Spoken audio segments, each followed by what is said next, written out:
Hi friends, మీ అందరికీ ఓ చిన్న మాట నాకు అనిపించింది, అందుకే ఇలా రాశాను. మానవత్వం అంటేనే దయ, జాలి, ప్రేమ, సేవ ఇవన్నీ కలిగిన వారినే మనిషి అంటున్నాం మనం. అయినా ఎంతో పుణ్యం చేస్తే కానీ దొరకదు మానవ జన్మ అని అంటారు పెద్దలు. కానీ మనం ఈ సమాజంలో ఏం చూస్తున్నాం? ఎదిగిన ఆడపిల్లల పట్ల మనుషులు ఎంత ఘోరంగా ప్రవర్తిస్తున్నారో వింటుంటే, చూస్తుంటే చాలా బాధగా ఉంటుంది.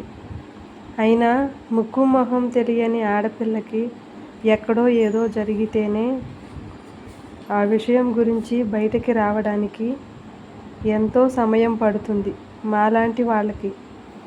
అలాంటిది ఆ బిడ్డని పెంచి పెద్ద చేసి చదువు నేర్పించి కంటికి రెప్పలా పెంచిన ఆ తల్లిదండ్రులు మనసు ఎంత గాయపడి ఉంటుందో ఒక్కసారి ఆలోచించండి ప్లీజ్. మనం మనుష్యులం, మనసున్న మనిషిలా ప్రవర్తించండి. ఆడపిల్లలను బ్రతకనివ్వండి ప్లీజ్.